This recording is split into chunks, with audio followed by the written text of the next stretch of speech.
Seja muito bem-vindo, seja muito bem-vinda ao Espaço Vida. Olha que esse Espaço Vida está, valendo a pena assistir mesmo, viu? Nós temos uma entrevista que vamos falar aqui sobre falta de tempo. Você é uma pessoa que sofre com falta de tempo? Não tenho tempo para me alimentar direito, para cuidar da minha família, para fazer as coisas que eu gosto, nem para desenvolver bem o trabalho que eu pretendo?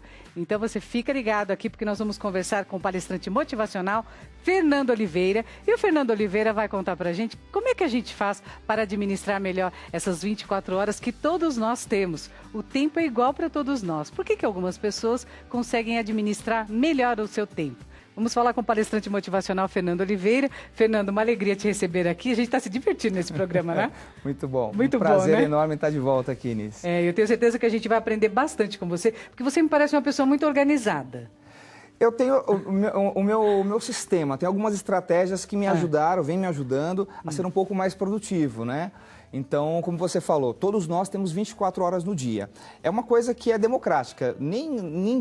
Você pode ter mais dinheiro, você pode morar em outro país, não tem jeito.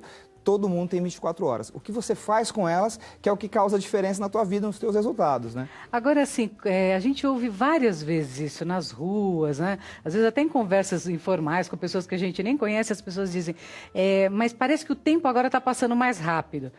Por que a pessoa tem essa sensação de que o tempo está passando mais rápido? Pois é, tem uma pesquisa aí recente, científica, que diz que o tempo realmente está se acelerando de uma forma, nos últimos anos, tem se acelerado e tudo mais. A questão é que, hoje em dia, nós fazemos muito mais coisas. Na verdade, nós precisamos fazer muito mais coisas do que a gente precisava fazer há 50 anos atrás. Então, assim, hoje a gente tem que ser mais produtivo, a gente tem que realizar muito mais tarefas. E nessa história toda, a gente tem essa sensação de que a gente não consegue terminar tudo, né? Sempre fica alguma coisa para o dia seguinte. Uma pessoa, por exemplo, que crie uma lista de atividades, né? Tem mulher é ótima para fazer isso. Eu faço uma lista de atividades que eu tenho para fazer todos os dias, sábado e domingo, inclusive. E aí a gente pega aquela lista de atividades e faz uma porção de coisas. Isso é aproveitar bem o tempo? Saber fazer a lista é importante. Por quê? Porque não adianta você só colocar lá um monte de coisa que você precisa fazer. Você precisa saber priorizar. Quais são as suas prioridades, aquilo que você precisa fazer. Porque senão a pessoa vai deixando aquilo que é mais importante para depois e fica apagando incêndio, tentando resolver. Está fazendo alguma coisa, aí toca o telefone, vai atender o telefone, perdeu o foco daquilo que ela tinha que fazer de verdade, aí ela entrou numa outra linha e aí vai se perdendo. No final do dia fica aquela sensação, né? Quem de nós já não chegou no final do dia, depois de ter trabalhado muito, ficou, mas o que eu fiz hoje? Não produzi. O que eu fiz, né? Fiquei apagando incêndio, atendendo telefone, resolvendo problema, cuidando de filho, e aí no final do dia vem essa sensação realmente de que o dia não foi aproveitado, as horas do dia não foram aproveitadas. Eu conversei recentemente com uma moça que trabalhou a vida inteira em empresa e agora ela trabalha em casa. E aí eu falei para ela, como é que você trabalha em casa? Que método você utiliza, né? Porque trabalhar dentro de casa tem algumas interferências, né? Diz que a mãe dela também mora na mesma casa. Ela falou que ela prioriza realmente a questão de contatos por telefone, que este é o trabalho dela, prospectar clientes, e que ela criou um horário para poder responder e-mails. Sim. Então, e-mails, ela só olha os e-mails após terminar esses contatos. Eu falei, olha que coisa inteligente, quer dizer, ela não fica perdendo tempo de manhã, na hora do almoço, à tarde, não. Só quando termina a possibilidade de fazer contato. Essa é a hora livre dela. Sim. Achei legal, uma organização aí. É uma estratégia que funciona para ela. O importante é a pessoa definir o que funciona para ela. Eu, por exemplo, eu pego o e-mail 2 vezes por dia. 2 vezes, tá. Então, por exemplo, ao invés de eu começo o meu dia, eu pego o e-mail a partir das 10 horas da manhã. Eu baixo todos os e-mails, vejo o que é mais importante. E aquilo que eu consigo responder em 2 minutos, eu respondo. Aquilo que não é, que eu vou ter que fazer, pensar numa resposta, eu deixo numa caixa de prioridades e depois eu só vou pegar e-mail no final da tarde. Tá certo. Isso me deixa livre para não ter que ficar toda hora ouvindo aquela buzininha do e-mail que você está fazendo alguma coisa, chegou um e-mail, aí você vai querer olhar o e-mail, às vezes é piada de alguém, às vezes aí você está perdendo tempo. Né? Então, é saber quais são as prioridades e saber o que funciona para cada pessoa. No caso dessa menina, ela sabe que ela precisa fazer ligações, talvez por causa de que o horário mais produtivo para ligar seja horário de manhã. Comercial, isso. Horário comercial, exatamente. E depois pega os e-mails. Aí ela fica livre. Na sua opinião, quem sofre mais com essa questão da falta de tempo? As pessoas idosas ou as pessoas mais jovens?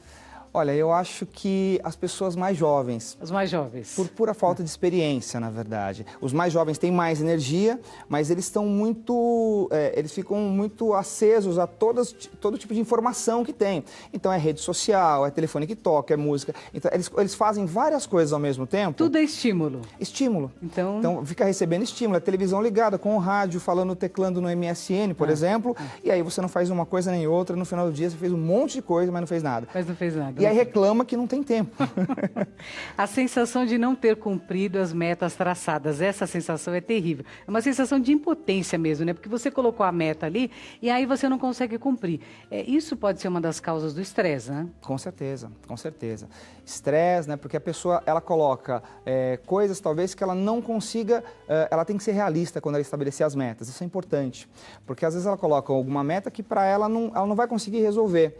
Eu fiz um atendimento uma vez eu trabalho como coach também, fiz atendimento de uma pessoa que ele dizia, olha, eu tenho várias metas, aí ele colocou uma lista de coisas do lado do computador dele.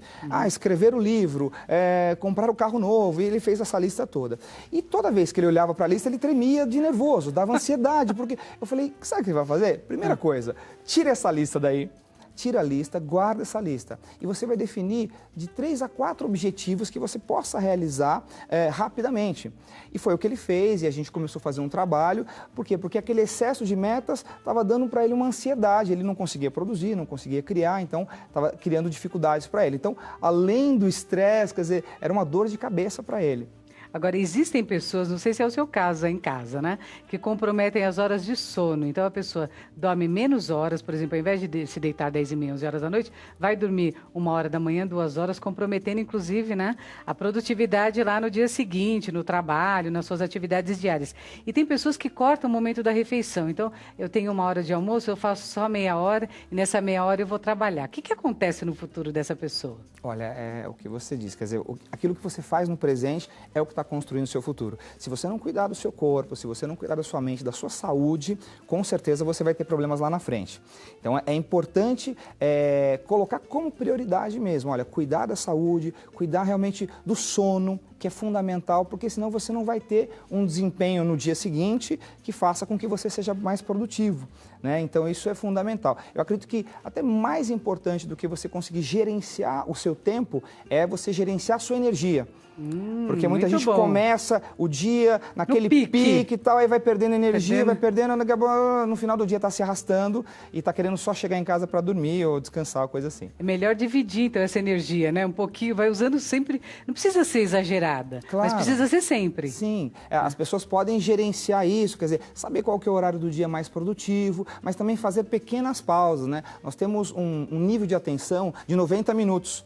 Até 90 minutos. A gente está trabalhando, pessoas que trabalham no computador. Então, você está trabalhando, depois de 90 minutos, você precisa fazer uma pausa de 5, 10 minutos. Levanta, toma uma água, respira um pouco. Isso renova a energia e ela volta para mais uma jornada de 90 minutos. Mas ela volta com mais energia. Porque se ela tentar fazer uma jornada, eu preciso terminar tal trabalho, eu vou ficar direto trabalhando, não tem jeito. Não tem jeito, ela vai né? perder energia e aí perde produtividade, não termina e acha que não tem tempo. É, isso mesmo. E o Fernando falou, né, sobre essa questão da qualidade, né? Da gente cuidar da nossa saúde. Os exercícios físicos entram exatamente aí. Muita gente diz, eu não tenho tempo de fazer exercício, isso não é para mim, mas aí a saúde lá na frente vai cobrar. Assim como, por exemplo, a falta de relacionamentos, né, sociais. Sim. Se você não amplia esse seu relacionamento, ou melhor, tem gente que nem convive socialmente, né? Não é nem questão de ampliar, não convive nem com seus próximos.